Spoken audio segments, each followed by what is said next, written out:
ভগবান আর যেই চিনতে পেরে গেল ওদিকে ভাগ্যবতী মা আমার। ভালো করে শুনবেন মা, এই জায়গাটা খুব দামি জায়গা। এদিকে অদ্বৈত আচার্য কাঁদছে, নিমাইকে চিনতে পেরে গেছে, নিমাই কলির ভগবান। আর ওদিকে মা কাঁদছে কেন গো? সন্তানের আজ মঙ্গল না অমঙ্গল এই জগতে কেউ জানতে পারে না। এই জগতে সবার আগে জানে মা, যেই না মা জানতে পারে না। শুধু আমার আটটা মেয়ে গেল না, আমার বড় ছেলে গেল না, আমার ছোট ছেলে নিমাইও চলে যাবে। মার মন তো বুঝতে পেরে গেছে। বসে বসে রন্ধনশালে সচিমা কাঁদছে, আর নিমাই ওদিকে বুঝতে পেরে গেছে মা কাঁদছে। অদ্বৈত আচার্যকে বলছে, অদ্বৈত এবার আমার ছেড়ে দাও, তুমি তো আমাকে চিনতে পেরে গেছো, এবার আমি মাকে গিয়ে একটু সান্ত্বনা দিই। মা বুঝতে পেরে গেছে আমি আর থাকবো না, আমি মাকে ছেড়েও চলে যাব, তুমি একটু দাঁড়াও, আমি যাব আর আসবো। নিমাই ছোট্ট 5 বছরের ছেলে ছুটে গেছে মার কাছে। ও মা, মা গলাটা জড়িয়ে ধরেছে। নিমাইকে দেখে মা তাড়াতাড়ি করে চোখের জলটা মুছে নিয়েছে। ও মামা, তুমি কাঁদছো কেন? ভালো করে শুনবেন মা, এই জায়গাটা ডাক্তার যদি বলে দেয় তোমার ছেলে আর বেশি দিন তোমার কাছে থাকবে না, ডাক্তার হয়তো বলে দিল এমন একটা ব্যাধি হয়েছে, তুমি নিয়ে চলে যাও, তোমার কাছে আদর যত্নে রেখে দাও, কিন্তু বেশি দিন ধরে রাখতে পারবে না। আচ্ছা মা, ডাক্তার যদি কোনোদিন কোনো মাকে বলে, মা যদি ছেলের সামনে কাঁদে, ছেলে যদি জিজ্ঞেস করে মা তুমি কাঁদো কেন, মা কি বলতে পারবে খোকা তুই চলে যাবি বলে কাঁদছিস? কি বাবা কোনো মা বলতে পারবে? তার সচিমা বলছে, না বাবা আমার কিছু হয়নি, রান্না করছি তো একটু ধোঁয়াটা চোখে লেগেছে। ছোট্ট নিমাই বলছে, মা এই জগতে সবাই মিথ্যাবাদী, সবাই যারা দাঁড়িয়ে আছে, যারা বসে আছে, কীর্তনিয়া সম্প্রদায় সবাই মিথ্যাবাদী, এই জগতে মিথ্যাবাদী। আরে তুমি আমার মা হয়ে তুমিও মিথ্যা বলছো মা, কিন্তু তুমি বোধহয় জানো না বিশ্ব ব্রহ্মাণ্ড চলে আমার ইশারাতে। মা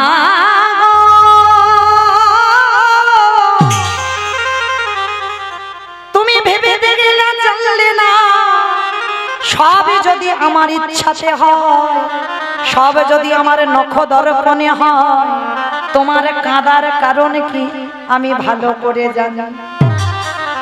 এইবার মা শক্ত করে নিমাইকে ধরেছে। নিমাই, আমার কাঁদার কারণ যে কি সেটা যদি তুই জানিস কই বল দেখি। বলে, মা গো আমি যদি কাঁদার কারণ বলি তুমি মা হয়ে সইতে পারবে না। নিমাই, 8টা দিদি মরেছে সইতে পারলাম, তোর বড় দাদা চলে গেছে সইতে পারলাম, তোর বাবা চলে গেল সইতে পারলাম, আর তোর একটা কথা সইতে পারবো না। নিমাই রে, কেঁদে কেঁদে হৃদয়ে পাশানি হয়েছে, আর আমি কাঁদতে ভয় পাই না, আমার প্রতিটা জন্মে জন্মে কাঁদিতে হয়। তাহলে আর একটু নয় বেশি কাঁদলাম। বল বাবা, আজকের আমি তোর কাছে জানবো আমার কাঁদার কারণ কি।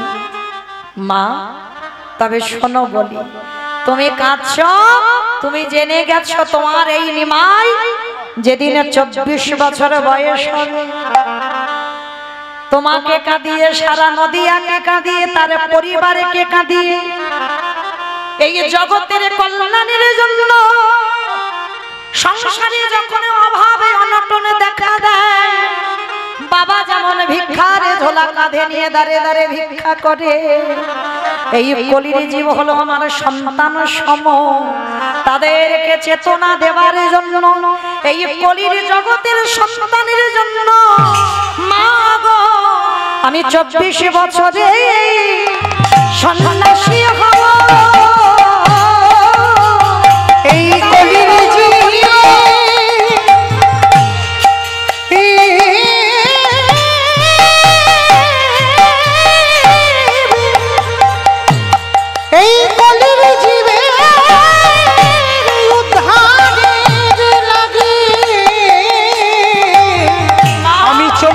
80 বছরে সন্ন্যাসী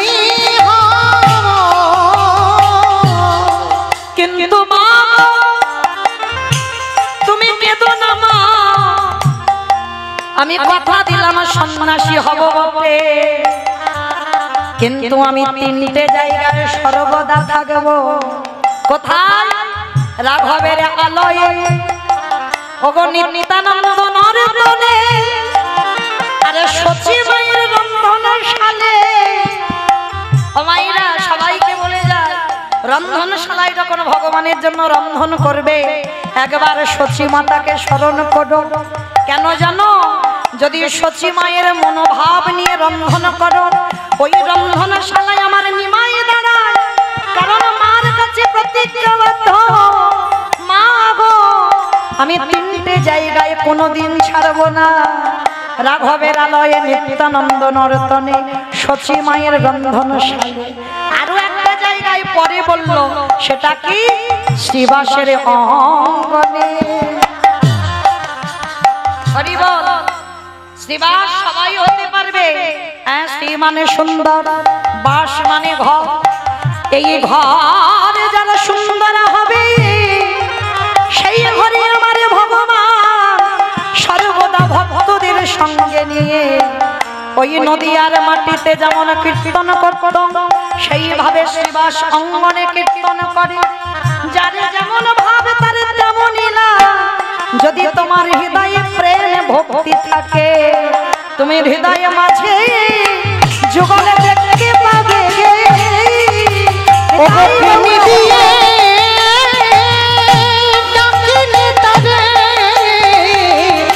হৃদয়ে মাঝে যুগল দেখিতে পাবে। আস্তে সচিমাকে বলল, মা তাহলে বুঝতে পেরেছ তো? কিন্তু নিমাইকে প্রশ্ন করলো, নিমাই রে একেবারে ভালো করে আমাকে প্রশ্নের উত্তর দিবি। আমি জগতে অন্য কারোর মা নয়, তোর মা হয়ে আমার প্রতিটা জনমে জনমে কেন আমার কাঁদতে হলো? ভগবান আমার হেসে উঠেছে। ও মায়েরা, ভগবানের মা জিজ্ঞেস করছে, নিমাই প্রত্যেকটা জন্মে জন্মে আমার কাঁদতে হচ্ছে কেন? নিমাই হেসে বলল, মা আমি ভগবান হয়ে আমি নিজে নিজেকে ছেড়ে দেই না। কি গো, ভাগবত বলছে 125 বছর বয়সে ভগবানের দেহ ত্যাগ করতে হলো জরাবাধের তীরে। ভাগবত বলছে, আমি বলছি না। রামচন্দ্রকে সরুজর নদীর জলে ডুব দিতে হলো, প্রাণ ত্যাগ করতে হলো। আর মা চৈতন্য মহাপ্রভুকে 48 বছর বয়সে দেহ সম্বরণ করতে হলো। তাহলে প্রতিটা যুগের দিকে তাকিয়ে দেখেন ভগবান নিজে নিজেকে ছাড়েন। আর আপনারা আমরা তো তুচ্ছ বাবা, ছেড়ে দেবে মনে করেছো। ভগবান বলে আমার বিচার একেবারে সুখ্যাতি সূক্ষ্ম বিচার বাবা। মানে দাঁড়ি পাল্লাতে যদি কম হয় আমার ভগবানের বিচার কম বেশি হবে। মানে একেবারে সুখ্যাতি সূক্ষ্ম বিচার করবে বাবা। কাকে কতটা সুখ দিলে ঠিক হবে আর কাকে কতটা দুঃখ দিলে ঠিক হবে ওটা আমার ভগবানের ভাবনা। এইটা মনে রাখবে মা। আর যেন জীবনে কোনোদিন ভুল করে কারোর উপর দোষ চাপিও না, অমুক জনের জন্য আমার জীবনটা বরবাদ। মনে রাখতে হবে বাবা, তুমি হয়তো ঋণ করে রেখেছিলে। হরি বল। তাই তো আজকে তোমার এই দুর্দশা হলো। কাঁদালে কাঁদিতে হয় এ কথাটা মিথ্যা নয়। ভগবান মাকে বোঝাতে গিয়ে বলল, মা গো কেন ভুলে যাচ্ছ? তুমি যদি কাউকে না কাঁদাবে তাহলে তুমি আমার মা হয়ে কাঁদবে কেন? নিমাই আমি কাঁদিয়েছি এরকম তোর মনে হয়? বলে মা এ যুগে মনে হচ্ছে তুমি খুব ভালো কাজ করছো, কিন্তু কোনো না কোনো যুগে এমন কাজ করেছো যার জন্য তোমার জীবনে এত কষ্ট। মানে মা একটু আধটু ব্যাপার নয়, কোলে 8টা মেয়ে মরেছে। বড় ছেলে চলে গেল, ছোট ছেলে চলে গেল, স্বামী হারা। তাহলে মায়ের অবস্থাটা দেখো, কত অপরাধী হলে তবে আজকের এই দুর্দশা হয়। ভগবান তো ভয় পায় না বাবা সত্য কথা বলতে, ভগবান সর্বদা সত্য বলে। তা বলছে শোনো মা, তুমি কেন ভয় পাচ্ছ? তোমার মনে পড়ে যেদিন আমি রামচন্দ্র ছিলাম? ভালো করে শুনবেন মা, রঘুপতি রামচন্দ্র যেদিন ছিল, রামের মা কৌশল্যা আর ভরতের মা কইকেয়ী মা। রাম বনে যাবে, আর রাম বনে যাবার জন্য বাবা কইকেয়ী মা স্বামীর কাছ থেকে কায়দা করে দুটো বর চেয়েছিল। এটা আমরা সবাই জানি, এটা কারোর এখানে অজানা নেই বাবা, সবাই জানি। কিন্তু এই যে বাবা 14 বছর বনে পাঠালো কেন? 13 বছর হতে পারতো, 12 বছর হতে পারতো, 10 বছর হতে পারতো, 15 হতে পারতো, 14 হবে কেন? এই জায়গাটাই তো ভাবতে হবে, সবটাই মনে রাখবে বাবা। তলিয়ে ভাবার নাম তত্ত্ব। কীর্তন হচ্ছে নারকেল, খসাটা ছাড়াবে, নারকেল পাবে। ও বাবা ভিতরে আরো বেশি শক্ত, সেটাকে ছাড়াও, তারপরে নারকেলটাকে টেনে বের করো। যদি সেবা করতে পারো তবে স্বাদটা পাবে। কীর্তন জিনিসটা ওই রকম। দেখো 14 বছর বলেছিল কেন জানো?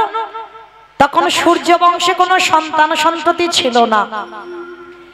ওই দশরথের একটা অভিশাপ দেওয়া ছিল বাবা সূর্য বংশে, যদি কোনো সন্তান 25 বছরের আগে রাজা হয় তাকে বাবা অপঘাতে মৃত্যু হবে, তার প্রাণ চলে যাবে যদি 25 বছরের আগে রাজ সিংহাসনে বসে। তা কইকেয়ী মার কিন্তু শুধু কথাটা মনে ছিল বাবা, আর কারণ মনে ছিল না। পরে তো দশরথ পুত্রেষ্টি যজ্ঞ করে রাম লক্ষ্মণ ভরত শত্রুঘ্নকে পেল, আর যখনই পেয়েছিল ছেলের আনন্দে বাবা ভুলে গেছে, ছেলে পেয়েছে না আনন্দে ভুলে গেছে সে অভিশাপের কথা। কিন্তু একজন মার মনে ছিল, আমার কইকেয়ী মা। আর যখন কইকেয়ী মার মনে ছিল বাবা, কইকেয়ী মা ঘরের ভিতরে গিয়ে ভালো করে হিসেব করে দেখে নিল এখন রামের বয়স 12 বছর। আচ্ছা বাবা এখন 12 বছর বয়স, তাহলে হিসাব করে দেখে নিল 14 বছর যদি বনে থাকে তাহলে 12 আর 14তে কত হবে? 27। 27 মামা কত হবে? 26। অভিশাপটা ছিল কি 25-এর আগে রাজা হলে 26 হয়ে গেল। তা কইকেয়ী মা মনে মনে ভাবছে তখন যদি রাম ফিরে এসে রাজ সিংহাসন পায় তখন তো আমার রামের মৃত্যু হবে না। ভালো করে ভেবে দেখেন সৎ মা, তখন কি ভরতের বয়স আরো বেশি ছিল? ছিল না তো।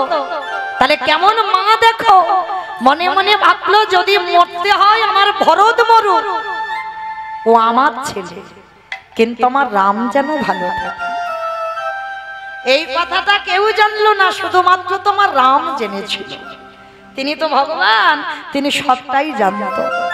আর ঘটনাটা কেউ জানলো না, এত বড় ঘটনাটা যখন জানলো না, যার জন্য তো বাবা রাম যখন ফিরে এলো 14 বছর পরে যখন অযোধ্যায় ফিরলো, সবার প্রথমে এসে বলেছিল, ডাক দিয়েছিল দরজায়, মা।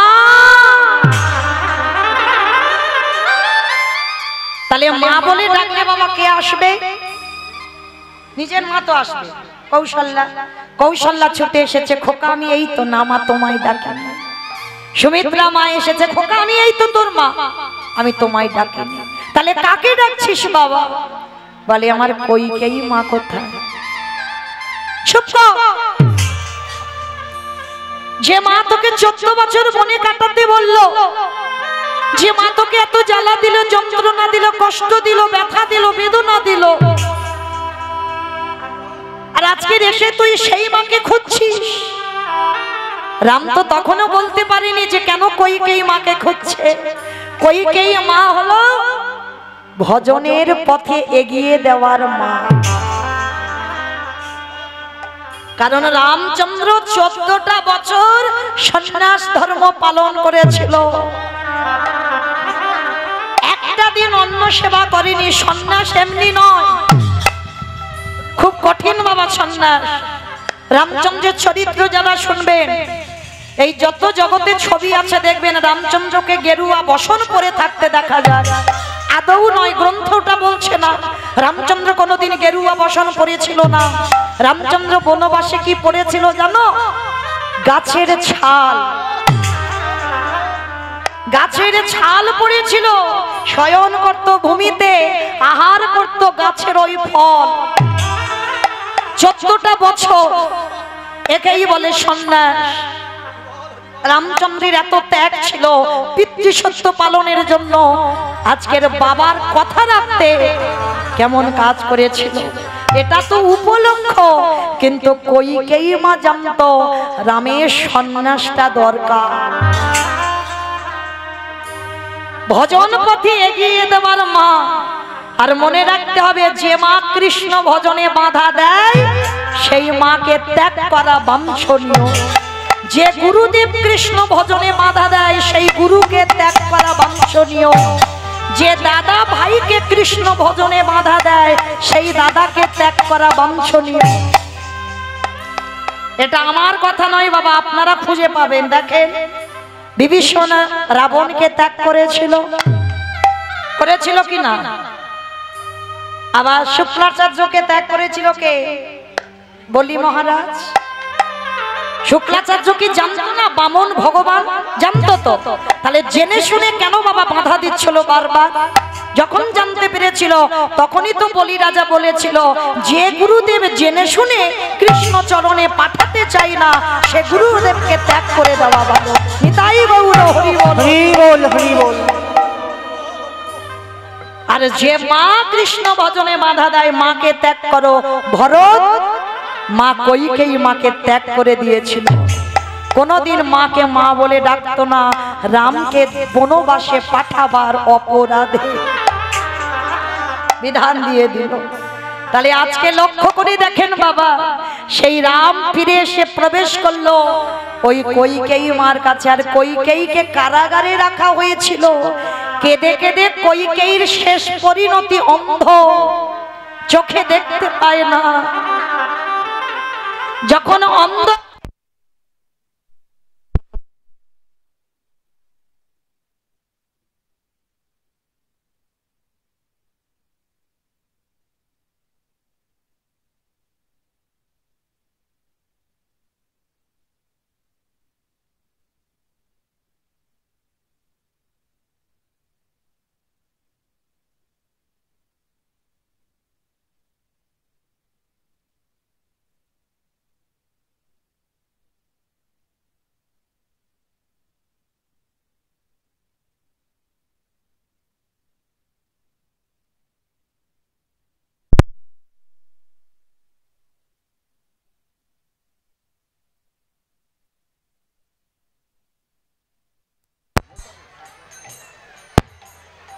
जय राधे। हरे कृष्ण। निताई गौर कृष्ण प्रेमानंदे। हरि बोल, हरि बोल, हरि बोल। বাবা সেই কইকেয়ী মাকে কৃপা করেছিল রামচন্দ্র, কিন্তু 14 বছর বনবাসে যখনই পাঠালো তখনই কৌশল্যা কইকেয়ীকে অভিশাপ দিয়ে রেখেছিল। কইকেয়ী, আমি 14 বছরের পরে তো রামকে কোলে পাবো, বিনা অপরাধে বিনা কারণে যখন আমি আমার রামকে হারালাম। 14 বছর রাম যখন বনে গেল, ওরে কইকেয়ী রে, রাম আমার কাছে আয়, এর পরের জন্মে তোকে আমার গর্ভে আসতে হবে না, আসবি তোর বিমাতা কইকেয়ীর গর্ভে। রাম চমকে উঠলো, মা আমাকে পাবার জন্য যোগীমণি কাঁদে, আর তুমি বলছো তোমার গর্ভে যাব না? না, আসবি না, যাবি তোর বিমাতার গর্ভে। তবে রাম যাবি বটে, কোনদিন স্তন দুগ্ধ পান করবি না। সেদিনও বুঝবে সন্তান জন্ম দেবার পর সন্তান যদি স্তন দুগ্ধ পান না করে তার কত জ্বালা, তার কত যন্ত্রণা, তার কত কষ্ট। আর কইকেয়ী, আমি 14 বছর কেঁদে পরে তো রাম পাবো, কিন্তু আমি রামের মা হয়ে তোরে অভিশাপ দিলাম, একটা জন্মে আমি 14 বছরে কাঁদব। ওরে কইকেয়ী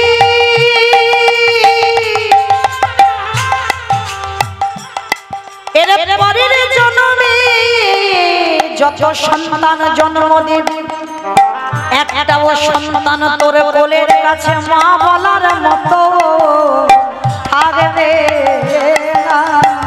ওরে কইকেয়ী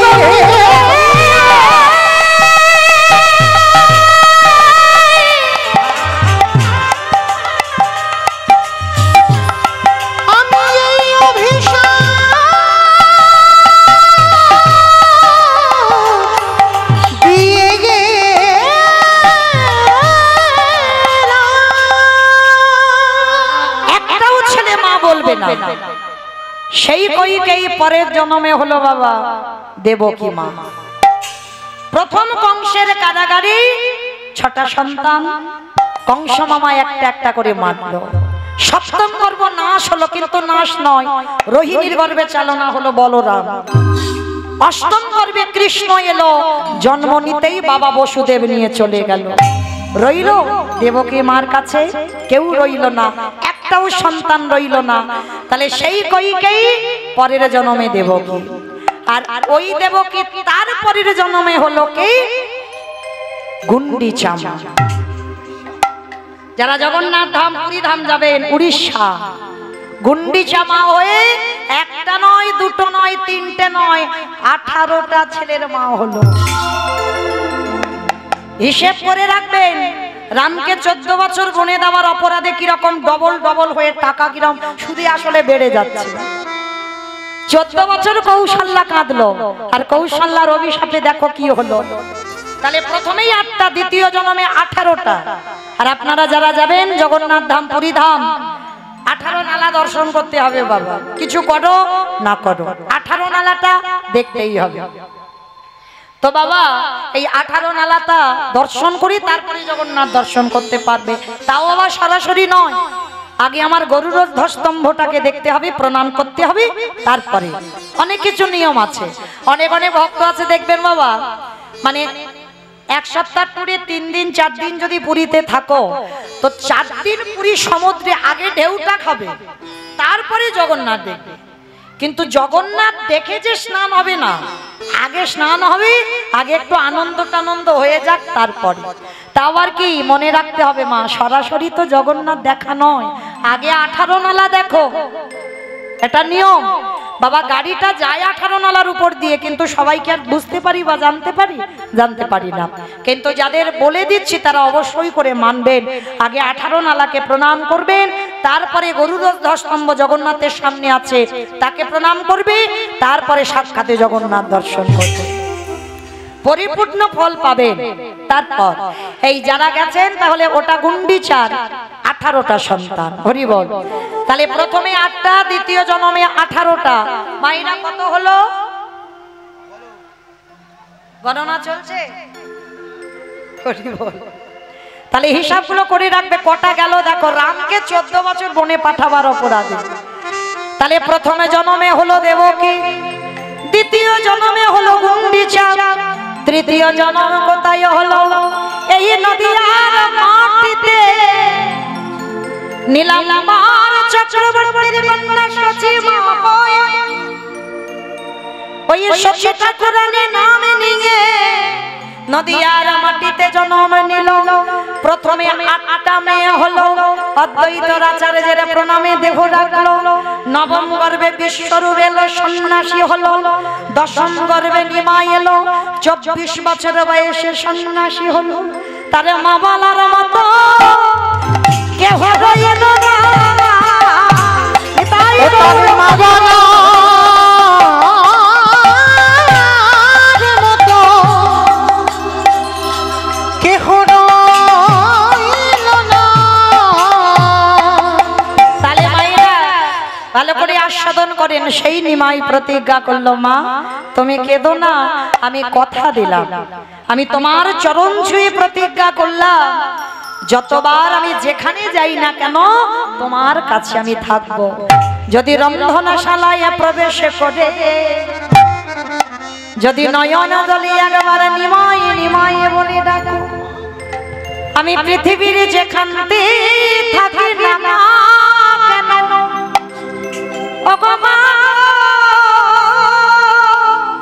আমি তোমার ডাকে সঙ্গে সঙ্গে তোমার দরজায় এসে তোমার হাতের রন্ধন সেবা করব। ভগবান বললেন এই জগতে আমার কেউ শত্রু নয়, কেউ মিত্র নয়। শুধু ডাকার মতো ডাকতে হবে, ভালোবাসার মতো বাঁচতে হবে। আর যদি ডাকার মতো ডাকতে পারো, ভালোবাসার মতো বাঁচতে পারো, অবশ্যই ভগবান আসবে। কিন্তু মনে রেখো মা, ভগবানের কাছে একটা জিনিস চেয়েও, আপনা হতে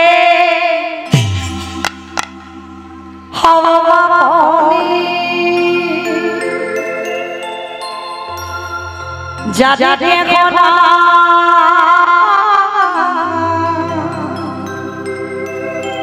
তুমি আছো তারি, তুমি আপনা হতে হয়া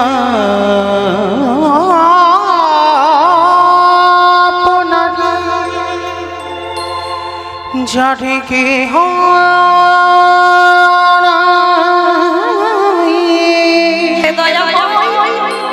তুমি আছো তারে সবে বেছে কথা ভাবিছ সব মিছে কথা ভাবিছ যে ব্যথা বড় ব্যথা লাগে মনে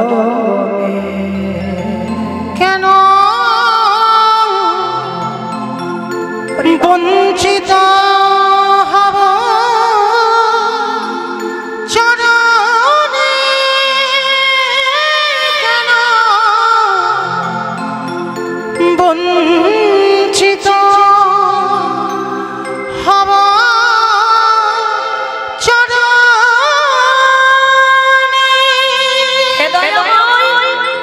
এই ধরাই যখন পাঠিয়েছ, সংসার করবার জন্য যখন পাঠিয়েছ, সংসার তো করছি দয়াময়, বড় আশা করে বসে আছি প্রভু, জীবনে না মরণে। আমি বড় আশা করে তোমার জন্য আমি অপেক্ষায় রইলাম, বসে আছি পাব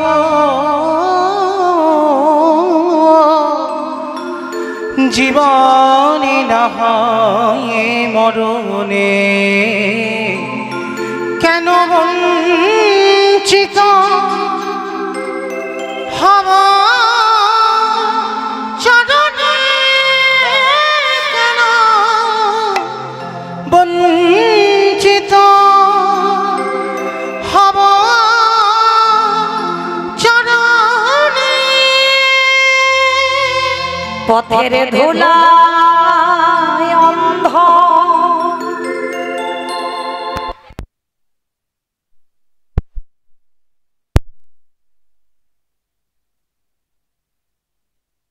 সময় গেল অন্ধ আমি দেখিব কি খেয়া বন্ধ, পারে বসে পা গজবলে পাপি, তারে বসে পা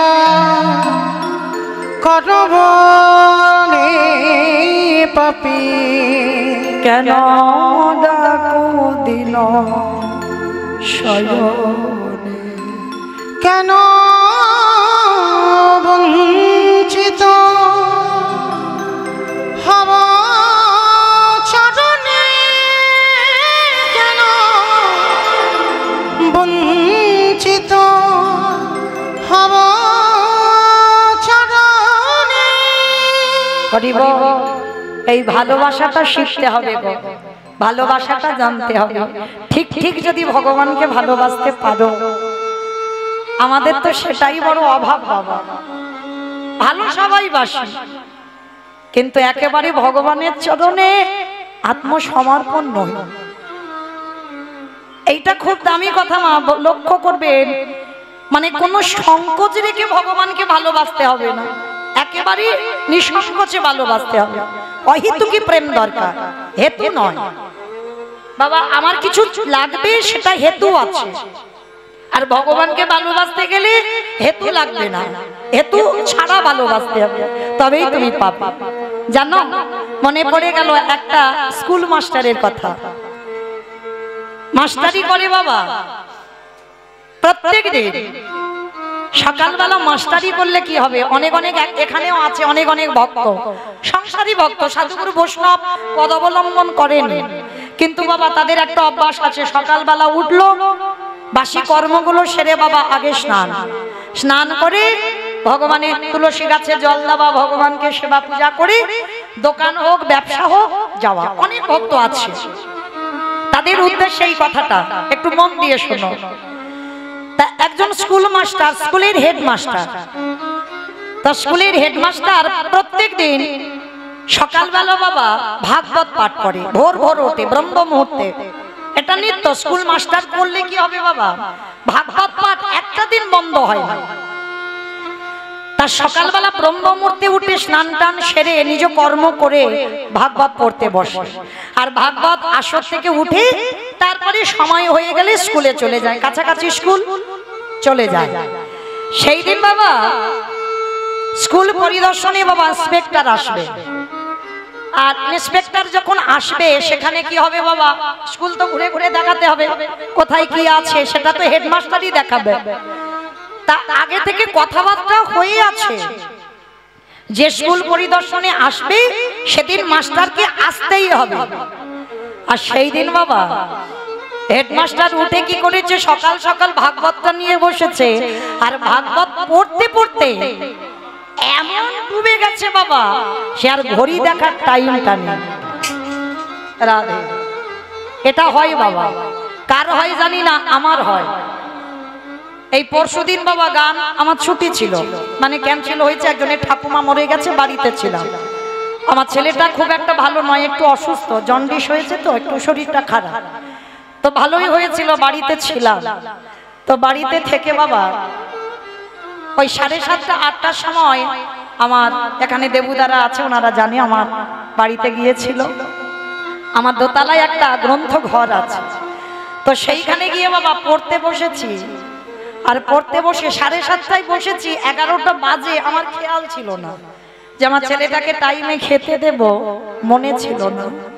ওই পড়তে পড়তে বাবা পড়াতে এমন ডুবে যাওয়া হয়, যাদের পড়া অভ্যাস থাকে দেখবেন, একটু মহাভারত বলো, ভাগবত বলো, কোনো গ্রন্থ নিয়ে যদি একটু পড়ো, যদি বাবা একবার পড়াতে ডুবে যাও, তখন কিন্তু আর খেয়াল রাখবে না যে কটা বাজে। তা একেবারে বাবা যখন ঘড়িটা দেখলাম তখন 11টা 11:30 বেজে গেছে। ছেলেটা সন্ধ্যে থেকে খাইনি, খেতে দেবো, তাড়াতাড়ি করে সেখানে রেখে আবার তাড়াতাড়ি করে নিচে এসে রন্ধন করে খেতে দিতে 12টা বেজে গেল। তাহলে ঠিক ঠিক এইরকম একটা ঘটনা ঘটলো। তো এই হেডমাস্টার ভাগবতে এমন ডুবে গেছে, তো স্কুল পরিদর্শনে আসবে বাবা ইন্সপেক্টর, আর সেদিনে ভুলে গেছে, ওই ভাগবতে ডুবে গিয়ে স্কুলের কথা ভুলে গেছে। আর যেই না বাবা, তা যেই না ওই পাঠ করতে করতে বাবা ভুলে গেছে একেবারে স্কুলের কথা, সঙ্গে সঙ্গে অনেক মানে বেলা গড়িয়ে চলে গেছে। এইবার গিন্নি এসে যেই না ডাক দিয়েছে, কি গো এখনো মন্দিরে বসে বসে ভাগবত পড়ে যাচ্ছ? হ্যাঁ গো, তুমি না বলেছিল আজকে স্কুলে ইন্সপেক্টর আসবে, তোমাকে যেতেই হবে, আর তুমি গেলে না তো। এইবার যখন স্ত্রী ডেকেছে বাবা, চৈতন্য হয়েছে, তখন বাবা সে বেলা গড়িয়ে স্কুলের টাইম কখন চলে গেছে। সর্বনাশ, তাহলে তো আর আমার চাকরি তো থাকবে না। এইবার পাগলের মতো তাড়াতাড়ি করে ছুটতে ছুটতে স্কুলে গেছে, কিন্তু স্কুলে গিয়ে কি দেখলো বাবা, বড় চমৎকারের একটা ব্যাপার ঘটেছে। ভগবানের চরণ যারা আশ্রয় করে থাকবে তাদের কোনো ভয় হয় না, তবে বিশ্বাস রাখতে হবে। বিশ্বাসটাকে কেউ হারিয়ে ফেললে বাবা কৃপা হবে না। নিঃসংকোচে কৃষ্ণ সেবা করতে হবে। ভাগবত পড়ছিল বাবা, হৃদয়ে কোনো সংকোচ ছিল না, কোনো টান ছিল না যে আমার এটা করতে হবে ওটা করতে হবে, বাবা ঘড়ি দেখবো, এইগুলো ছিল না, সে তো ডুবে গেছে। আর পাঠ করছিল বাবা ভাগবতের দশম স্কন্ধ রাসলীলার পাঠ আর গোপী প্রেম। যারা জানেন বাবা, যারা ভক্ত চরণ আশ্রয় করেছেন, যারা গুরু চরণ আশ্রয় করেছেন, এই ভাগবতে যদি এই দশম স্কন্ধ পাঠ করো বাবা একেবারে ডুবে যাবে, আর কিছু মনে থাকবে না। তুমি কে, তোমার কটা ছেলে বলে, তোমার স্বামী আছে না তোমার স্ত্রী আছে, সবকিছু মনে থাকবে না যদি ভাগবতে দশম স্কন্ধে যদি একবার ডুবে যাও। তো এইবার যেই না পাঠ করছে গিন্নি ডেকেছে সর্বনাশ। এইবার কি হবে? আর তোমার চাকরি থাকবে না, কারণ ইন্সপেক্টর এসেছে মানে আর আমার চাকরি থাকবে না। আজকের আমার যাওয়ার কথা, আমি যেতে পারিনি। ভগবান বললেন আমার জন্য কেউ এতটুকু যদি ভাবে, আমি তার জন্য বিশাল কিছু করতে পারছি, আমি তার জন্য বিশাল কিছু করব বলে আমি তৈরি হয়ে আছি। ভগবান কি করেছে দেখো, ও স্কুলের হেডমাস্টারের রূপটা ধরে ফেলেছে। আর ও তো ভাগবত শুনছে, ভাগবত পড়ছে। বাবা মনে রেখো, ভাগবত সাক্ষাৎ ভগবান। ওই জন্য ভাগবত যেখানে সেখানে রাখতে নেই বাবা, খুব যত্ন করে রাখতে হবে। ওই কোনো ঘুমানোর ঘরে, সবার ঘরে কোনো ভাগবত থাকবে না। ভাগবত খুব সদা আচার হতে হবে, শুদ্ধ বস্ত্র পরিধান করে ভাগবতটাকে রাখতে হবে। কারণ ভাগবত যদি কেউ সেবা না করো, যদি কেউ ভাগবত সেবা করো, তার সাক্ষাৎ গোবিন্দ সেবা হয়ে যায়। নিতাই গৌর প্রেম, হরি বল হরি বল হরি বল। তাই এবার ভাগবত তো পড়ছিল মানে সাক্ষাৎ গোবিন্দ সেবা হচ্ছিল। আর ওই হেডমাস্টারের মুখে ভাগবত আমার ভগবান বসে বসে শুনছে। কিন্তু ভক্তের খেয়াল নেই, কিন্তু ভগবানের তো খেয়াল আছে কটা বাজে। এবারটা ভুলে গেছে যেতে, কিন্তু ভগবান তো বলেনি। এইবার ভগবান ওই হেডমাস্টারের রূপটা ধরে গিয়ে দাঁড়িয়েছে, একেবারে হেডমাস্টারের রূপটা ধরে দাঁড়িয়েছে বাবা কোথায়? একেবারে স্কুলে। আর স্কুলে গিয়ে বাবা যেই না এসে ওই গাড়ি থেকে নেমেছে, তাড়াতাড়ি করে অ্যাটার্জিটা হাতে ছিল, তাড়াতাড়ি করে ভগবান বয়ে এনেছে ওই হেডমাস্টারের রূপ ধারণ করে। স্কুলে কোথায় কি আছে সবটাই ভগবান ঘুরি ঘুরি দেখিয়েছে। শেষে যে মেয়েটা স্কুলে চা বানাতো ওই দিন মা সেও আসেন, ভগবান নিজের হাতে চা বানিয়েছে। চায়ের প্লেট 4 কাপ নিয়ে ওই স্কুলের ইন্সপেক্টরকে দিয়েছে। ভগবানের প্রেম মাখানো, ভগবানের পরশ লাগা আছে, এখন তার স্বাদ একটু আলাদা হবে না?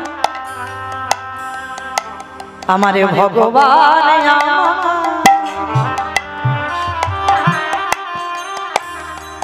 ওই না স্কুলের হেডমাস্টারের রূপে ধারণ করে,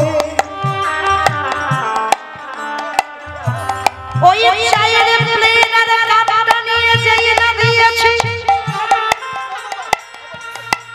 ওই ইন্সপেক্টর সেবা করে। বাহ, হ্যাঁ গো, তুমি এত সুন্দর চা বানাও, আমি তো কোনোদিন এইরকম চার স্বাদ পাইনি, আমি কোনোদিন এইরকম স্বাদ চায়ের হয় আমার জানা ছিল না। বেশ, আমি মাঝে মাঝে তোমার বাড়িতে আসবো।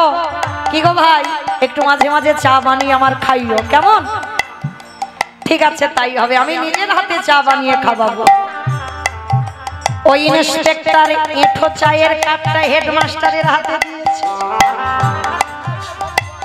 আমার ভগবান ভক্তের লাগে ভগবান এঁঠো কাপ প্লেট নিয়েছে, নিজের হাতে সেই কাপ প্লেট ধৌত করে রেখেছে। 4টে বেজে গেল ঘড়ি, আর এদিকে ভক্ত ভাগবতে ডুবে গেছে, এখনো খেয়াল নেই। আর এদিকে ভগবান সব কাজ ছেড়ে দিয়েছে, সব কাজ ছেড়ে দিয়ে 4টে বেজে গেছে বাবা, ইন্সপেক্টর গাড়িতে করে চলে গেছে। এদিকে হেডমাস্টার পাগল পাগলের মতো মানে হন্ত হয়ে পাগলের মতো ছুটতে ছুটতে আসছে। আর ছুটতে ছুটতে এসে মানে সবে গাড়িতে উঠতে যাবে আর হেডমাস্টার ছুটে এসে একেবারে ইন্সপেক্টরের দুটো চরণ জড়িয়ে। এ তো অবাক হয়ে গেল, কি আমার পা ধরলো কেন, কি হয়েছে? আমাকে তো যেতে হবে বন্ধু, আমি তো বললাম আমি একটা দিন আসবো, এসে তোমার হাতে ওই যে সুন্দর এত স্বাদের চা আমি খেয়ে যাব, আমি আসবো, কিন্তু এখন তোমাকে যেতে হবে। অনেকক্ষণ তোমার সঙ্গে রইলাম, খুব ভালো লাগলো। হেডমাস্টার তো অবাক হয়ে গেল, আমি কোথায় এলাম, আমি তো ভাগবত পড়ছিলাম। অবাক হয়ে গিয়ে বলছে, দেখেন স্যার আমার ভুল হয়েছে, আপনি বোধহয় ভুল বলছেন, আমি তো আসিনি, আমার ভুল হয়েছে। আজকের ব্রহ্মমূর্তি উঠে ঠাকুর ঘরে গিয়ে ভাগবত পড়ছিলাম, আর ভাগবত পড়তে পড়তে আমি ভুলে গেছি আজকের আপনি আসবেন, তাই আমায় ক্ষমা করে। সে কি, আমি যখন এলাম আপনি আমার হাত থেকে অ্যাটার্জি বয়ে নিয়ে গেলেন, আমাকে নিজের হাতে চা করে খাওয়ালেন, আবার 4 প্লেট পরিষ্কার করলেন, আমার সঙ্গে কত গল্প করলেন। আমি বললাম আমি চা খেতে আসবো, এটা কি বলছেন? আমি চা করে দিয়েছি, এটা হতে পারে না, এটা অসম্ভব, আপনার ভুল হচ্ছে, আমি আসিনি তো, আমি তো সবই আসছি। তাই ইন্সপেক্টরকে বলছে আপনি দাঁড়ান, আমি একটু স্কুলে গিয়ে দেখি তো। যেই না স্কুলে প্রবেশ করেছে, চারিদিকে অঙ্গগন্ধ, চারিদিকে ছড়িয়ে আছে চন্দন কর্পূরের গন্ধ, যে গন্ধ ওই হেডমাস্টারের মন্দিরে পাওয়া যায়, সেই সুবাস স্কুলে পাওয়া যাচ্ছে। রান্নাঘরে প্রবেশ করে দেখছে চারিদিকে ভগবানের অঙ্গগন্ধ, চিৎকার করে ডাকলেন গোপীনাথ, গোপীনাথ,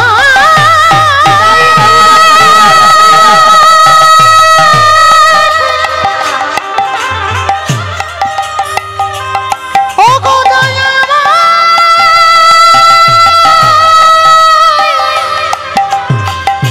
সেই যখন ধরা দিলে, দিয়ে কেন চলে গেলে, ও গো গোপীনাথ, দেখা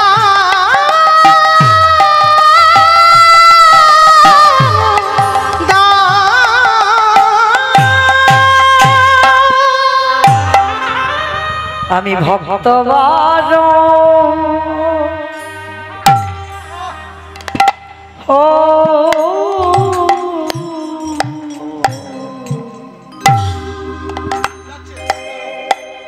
ভালো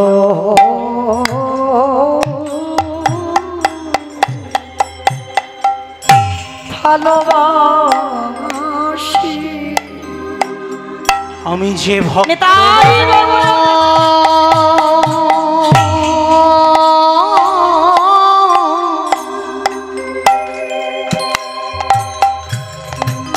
বড় ভালো,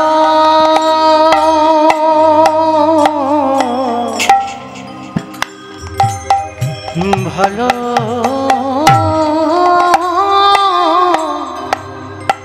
ভালোবাসি, তাই তো যুগে যুগে নিতাই গৌর প্রেমানন্দে হরি বল হরি বল, তাই তো যুগে যুগে ভক্তের কাছে আসি, আমি যে ভক্ত বড়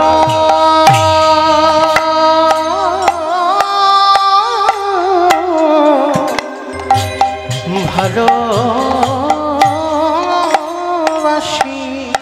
আস্তে যারা যারা শুনছেন মা, এই ভগবানের এই যে অহেতুকী প্রেম আমাদের কি পাবো না আমরা? এ জীবনে নাই বাহ, এর পরের জন্মে নাই বাহ, তারপরের জন্মে নাই বাহ, কিন্তু আমার বিশ্বাস কোনোদিন না কোনোদিন তাকে সাক্ষাতে আসতে হবে। ভগবানের ভালোবাসার প্রতি এটা রাখতে হবে। আর এটা যার আছে বাবা, কোনো না কোনো দিন সাক্ষাতে ভগবান কৃপা হবে। আর এই যে আপনারা ভগবানের গুণানুগুণ কীর্তন শুনছেন, তার মানে কিছু তো পাচ্ছেন।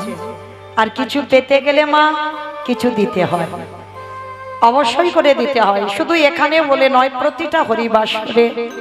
আর আপনারা জানেন আমার এই দাদা ভাইদের ভিক্ষার বাসর অনেক কষ্ট করে, অনেক কঠোর পরিশ্রম করে আমরা কীর্তনিয়া হয়েছি, কিন্তু আমরা ভক্ত হতে পারি। আশীর্বাদ করবেন, এ জীবন তো হয়ে গেল, এর পরের জন্মে যদি আসি যেন আপনাদের মতো আমি ভক্ত হতে পারি। হরি বল, হরি বল, হরি বল। আর আমি কীর্তনিয়া হতে চাই না, আমি ভক্ত হয়ে আসতে চাই। তাই আমার কমিটি দাদা ভাইদের হয়ে, ভাইদের হয়ে, বাবাদের হয়ে আপনাদের চরণে আমার একটা নিবেদন, আপনাদের কাছে যাবেন আমার কমিটি দাদা ভাইরা। কারণ প্রত্যেকে তো ঘরে ঘরে বাবা একটা করে হরিবাসর তৈরি করতে পারবো না, অনেকে পারেন, যারা পারেন না তাদের উদ্দেশ্যে বিশেষ করে বলা, এটাও ভগবত সেবা। কারণ দেখেন, যারা আমার মুখে কীর্তন শুনছেন, একটু ভাগবত সেবা করে ভগবান নিজেই হেডমাস্টারের রূপ ধরে তার কর্মটা করে দিয়ে এলো। ঠিক ঠিক তদ্রূপ এটাও একটা সেবা।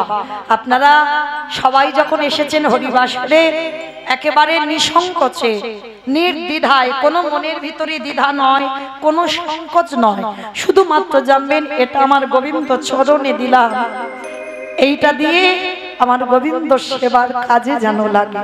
এই নিঃসংকোচে আমার গোবিন্দ সেবায় আপনারা কিছু দান করবেন।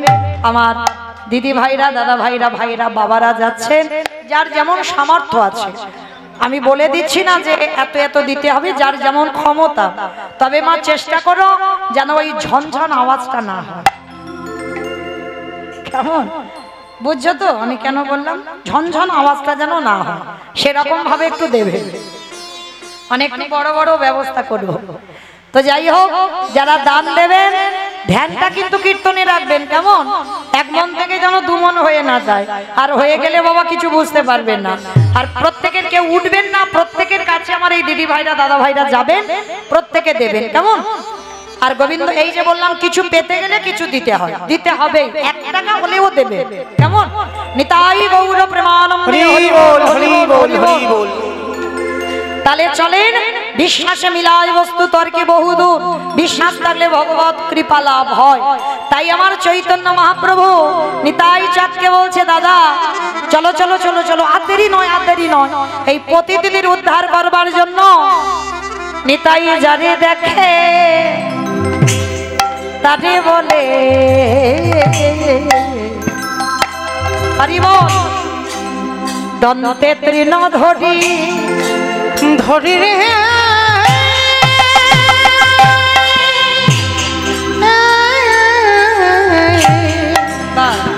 আস্তে। ও বাবা, এই তৃণ মানে কি গো? খড়, খড়। তৃণ মানে খড়, তৃণ মানে ঘাস। নিতাই চাঁদ দাঁতে ঘাস নিয়েছে, নিয়ে কি করছে জানো? নিতাই যারে দেখে তারে বলে দন্তে তৃণ ধরি, ধরি রে কুলুর ধ্বনি মাইরে, কুলুর ধ্বনি। নিতাই যারে রাখি তারি বলে, আজ দন্তে তৃণ ধরি নারী রে। আস্তে। নিতাই চাঁদ নবদ্বীপের অলিতে গলিতে ঢুকেছে, কি করছে জানো? ওই নবদ্বীপের অলিতে গলিতে নিতাই যারে দেখে তার পদ ধরি বলে, তোদের ঘরে আমি বাসন মেজে দেব। আমি নয়, নিতাই চাঁদ বলছে, তোদের ঘরে আমি পাটনা বেটে দেব, তোদের ঘরে আমি রান্না করে দেব, তোরা যা বলিবি আমি তাই শুনবো। তবে ভাই তোদের একটা কাজ করতে হবে। কি কাজ? মানে আমার কোনো মাইনে দিতে হবে না, তোরা যা যা বলবি আমি সব কাজ করে দেব, নিতাই চাঁদ বলছে। কিন্তু তোদের একটা কাজ করতে হবে। কি কাজ? তোরাই আমারে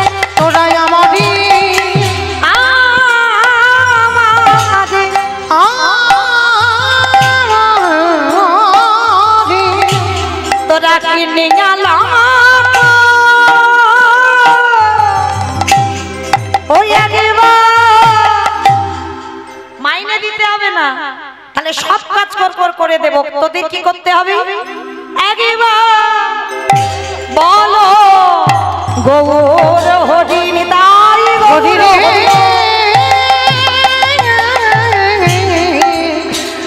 তোরাই আমারে কিনিয়া না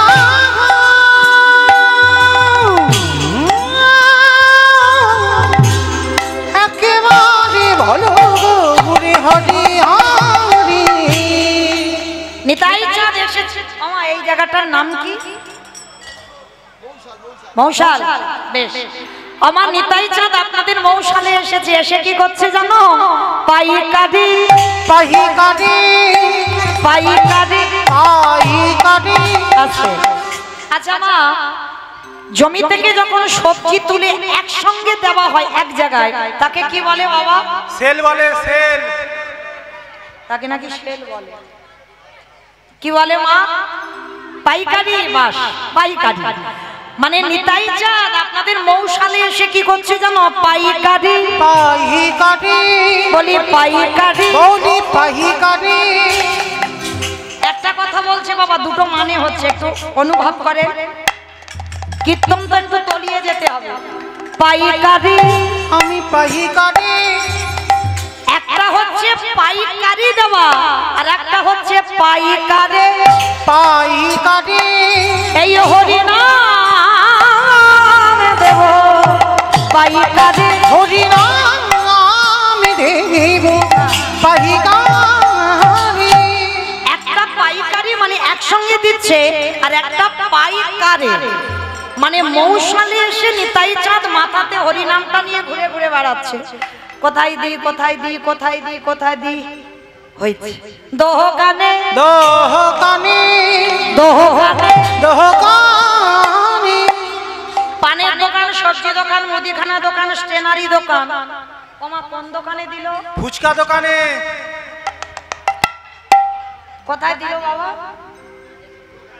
বাহ, মানে কীর্তন বোঝে। দোকানে, এই দোকানে, এই দোকানে, এই দোকানে। যারা দোকান খুলে বসে আছে হরিনাম দিল দোকানে। যারা দোকানে খুলে বসে আছে হরিনাম দিল দোকানে। এত বলি নিতাই চাঁদ ভূমে গড়ি যায় জাহিরে উলুধ্বনি মাইরা এত বলি নিতাই চাঁদ ভূমি গটি যাই রে। ওগো সোনার, ও সোনার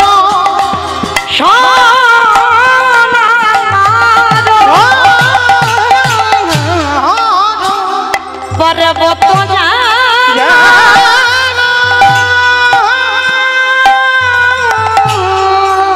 ওগো দেখো দেখো ধুলা তেলো লোটাই রে সোনার পর্বত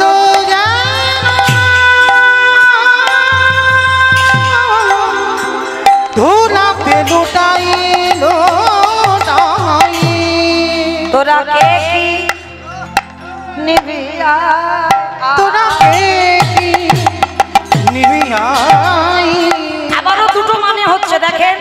কে কি, কে কিনবি, কে কি নিবি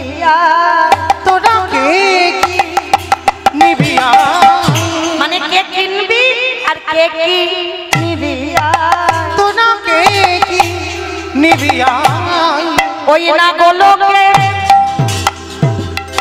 অমূল্য তোনাকে কি নিবিয়াই, নিতাই দারে দারে বিলাইছে, দারে দারে বিলাইছে, দারে দারে বিলাইছে, দারে দারে বিলাইছে, বলি গোলকে অমূল্য ধন, দারে দারে বিলাইছে, প্রেমে দাতা নিতাই চাহা, দারে দারে বিলাইছে, দাতা নিতাই চাহা, দারে দারে বিলাইছে, মুখে হরি হরি হরি বলে, দারে দারে বিলাইছে, হরি হরি হরি হরি বলে দারে দারে বিলাইছে, হরি হরি হরি বলে দারে দারে বিলাইছে, দারে দারে বিলাইছে, আহা সোনার পর্বত জানা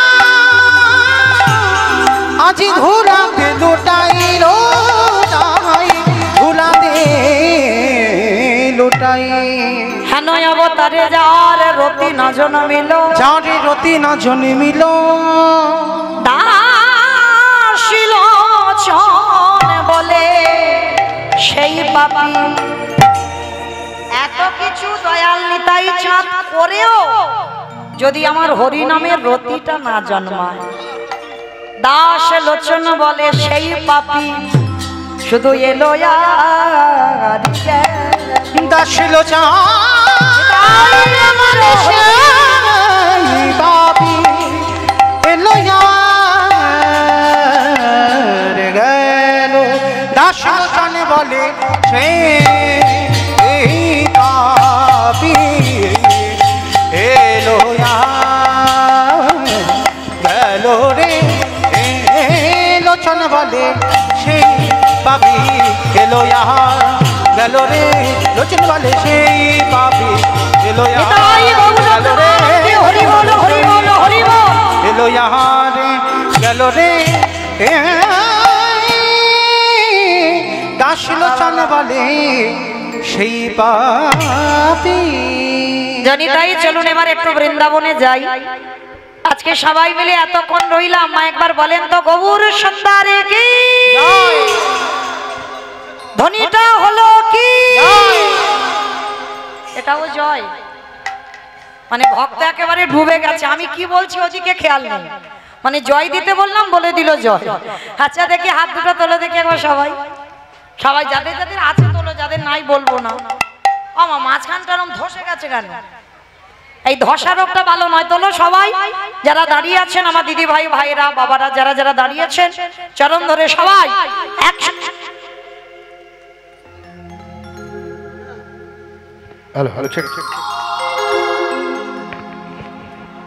সবাই একসঙ্গে কেমন বলো, গৌর সুন্দরী কি নবদ্বীপী ধাম কি সচিন নন্দন কি কৃষ্ণ প্রিয়া কি নিতাই চাঁদ কি ভক্ত বৃন্দ কি হরিবাস ধাম কি সাধু গুরু বৈষ্ণব কি আপন আপন গুরু চরণ কি কমিটি ভাই সাহেব কি হরিনাম যজ্ঞ কি আজকের আনন্দ কি মহাপ্রসাদ কি নিতাই গৌর প্রেমানন্দে।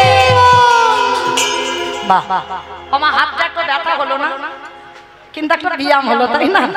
চলো এবার একটু যাই, একটা ভজন গাইতে গাইতে একটু বিষয়ে প্রবেশ করি, কেমন? একটু উলুধ্বনি দাও তো দেখি একবার সবাই। রাখালি রাজা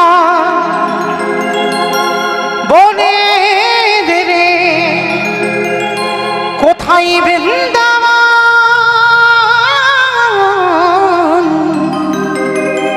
রাধা কুণ্ড শ্যাম কুণ্ড গিরি গোবর্ধন,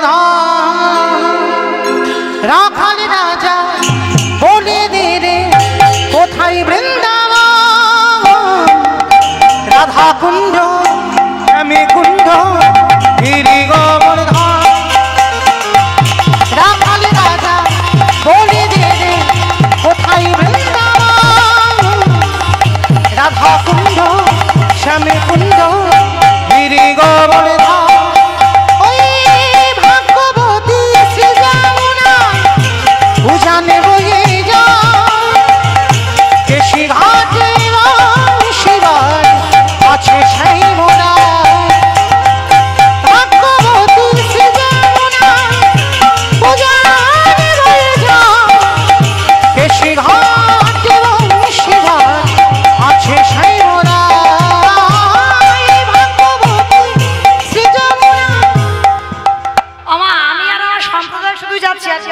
না? সবাই যাচ্ছি, যারা যারা যাচ্ছি আর একবার। আমা আর বলবো না, মা কালী দিব্যি বলছি, এইবারটা শেষ। সবাই দেখে হাত দুটো তোলো একবার দেখি। সবাই বাহ, একসঙ্গে তালে তালি দেবেন, কেমন করে করো তালি প্রত্যেকে। ভাগ্যবতী সৃজনা উজানে বহিয়া এসে হাত শিবা আছে সারা। আরে ভাগ্যবতী সৃজনা উজানে বহিয়া এসে হাত শিবা আছে সেই মোরা। বাঁশুরি বাজাই রে কাহারা, বাঁশুরি বাঁশি শুনে রাধা রানী অভিসারে যায়। বাঁশুরি বাজাই রে কাহারা, বাঁশুরি বাজায়, বাঁশি শুনে রাধা রানী অভিসারে যায়। জয় জয় রাধে রাধে রাধে রাধে রাধে রাধে রাধে রাধে বৃন্দাবন রে, রাধে রাধে গোবর্ধন রে, রাধে রাধে বিধবন রে, রাধে রাধে বলি বলি রে। রাধে রাধে। ওমা কেউ বলছো? সব মনে মনে বলছো? একটু জোরে জোরে বলতে হবে। কই দেখি সবাই, আমরা বাবা যারা জপের মালাতে জপ করছি সকাল থেকে, যা না হবে এই রাধা নামটা একবার উচ্চারণ করলে হরি বল। বাবা ভাগবতে এই রাধা শব্দটা উচ্চারণ করতে পারেনি ব্যাসদেব। কেন বলো তো? উচ্চারণ করলে এক শব্দে একেবারে বাবা স্টপ হয়ে যাবে। রাধা নামের এত শক্তি, ওই জন্য দেখবেন মানে প্রেমময়ী, বিনোদিনী অনেক কথা আছে, কিন্তু রাধাটা না দেখবেন ওইটা লেখা হবে না। কেন? ওই উচ্চারণ করলেই বাবা রাধারানী কোনো বিচার করে না। যত পাপ করো না কেন সবাইকে চরণে আসতে হবে। তাই চলো দেখি সবাই, দিনান্তে তো বাবা অপরাধ করতেই পারি। চলো সবাই একবার বলবো, সবাই কেমন? জয় জয় রাধে রাধে রাধে রাধে রাধে রাধে রাধে রাধে বৃন্দাবন রে, রাধে রাধে গোবর্ধন রে, রাধে রাধে বিধবন রে, রাধে রাধে গলি গলি রে, রাধে রাধে স্নান গলি রে, রাধে রাধে মান গলি রে, রাধে রাধে দর্শনা রে, রাধে রাধে রাধা কুণ্ড রে, রাধে রাধে শ্যাম কুণ্ড রে, রাধে রাধে হরিদ্বার রে, রাধে রাধে জোরসে বলো, রাধে রাধে হিটসে বলো, রাধে রাধে তালে বন মে, রাধে রাধে কমল বন মে, রাধে রাধে ऊंचा गाँव में राधे राधे प्रेम से बोलो, राधे राधे जोर से बोलो, राधे राधे हाथ से बोलो, राधे राधे आगे बिहारी রাধানি রাজা বলে দে দে কোথায় বৃন্দাবন। রাধা কুণ্ড শ্যাম কুণ্ড গিরি গোবর্ধন। রাধা কুণ্ড শ্যাম কুণ্ড हरि রাধা কুণ্ড শ্যাম কুণ্ড গিরি গোবর্ধন। प्रेम से बोलो राधा रानी की জয়। আমার জয়টা হলো হলো তবু হ্যাঁ কাতে করে বলছো হলো। কি করে হলো? এত ভক্তের এইটুকু ধ্বনি ঠিক ঠিক যদি জয় বলা যায়, কি গো সবাই কানে আঙুল দিতে হবে। কই সেইভাবে আমার এই মৌসালে শাশুড়ি বৌমাতে ঝগড়া টগড়া হয় না? হয়। তাহলে হ্যাঁ হয় যখন, ওই গলাটা একটু বের করো, একটু জোরে বলো, কেমন? বলো রাধা রানী কি জয়। তার মানে বৃন্দাবনেশ্বরী কি জয়। যমুনা মাইয়া কি জয়। নন্দ নাম কি জয়। উচা নাম কি জয়। বর্ষা নাম কি জয়। ভক্তবৃন্দ কি জয়। হরিবাসর ধাম কি জয়। সাধু গুরু বৈষ্ণবে কি জয়। আপন আপন গুরু চরণ কি জয়। কমিটি ভাই সব কি জয়। হরিনাম যজ্ঞ কি জয়। আজকের আনন্দ কি জয়। মহাপ্রসাদ কি জয়। নিতাই গৌর প্রেমানন্দ। হরি চলেন আজকের বৃন্দাবনে গিয়ে জানবো